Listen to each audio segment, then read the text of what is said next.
What you're watching is contact voltage, commonly called stray voltage, at this location on Elmwood Avenue and Westfield Street in Providence. This pole is giving off 113 volts of electricity. It's melting the paint on this metal frame, but it can be deadly to pets and humans. Let me ask you this, in the summer, say, someone was standing here barefoot, Right. and it was wet. Right. And they put their hand on that? Bad news.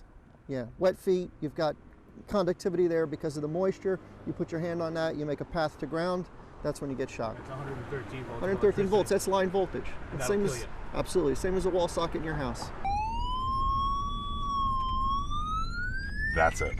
The Power Survey Company from New Jersey has identified over 40 contact voltage locations in Providence. This company is contracted by New York City, Buffalo, New York, and other urban areas to detect these potentially deadly voltage sites. The problems will pop up all over the place.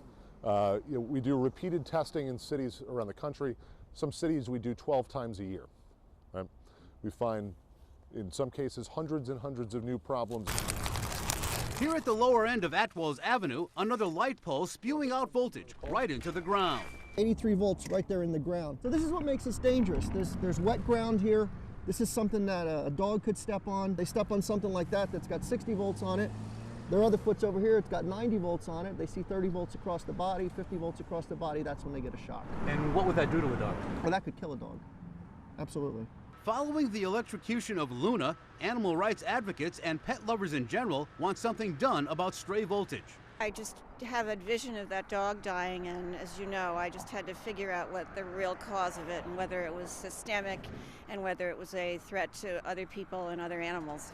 I feel very strongly that National Grid needs to take responsibility and needs to do a comprehensive survey and respond to any situation where there's any higher level of voltage. Oh, it's arcing like crazy now. More stray voltage here on Hope Street, not far from where Luna was electrocuted. This voltage coming from this handrail. Visually what you're seeing is what would potentially pass through a person's body or an animal's body if they were to come in contact with that handrail. Now that So- 102 voltage going Yeah. through that wire, causing those sparks, would that kill an animal? Absolutely. It would. Absolutely. Thomas Cantony says his company came to Rhode Island last year and met with the PUC, drove a PUC official around and pointed out the potentially deadly stray voltage spots in the city. But he says the PUC wasn't interested. The PUC says we are prepared to investigate any issues surrounding utility safety and reliability reported to us by utilities and the general public. And National Grid says National Grid inspects and tests its facilities for stray voltage levels. The risk exposure, according to National Grid, through everyday activities is very low. We encourage customers to call us if they have concerns about stray voltage.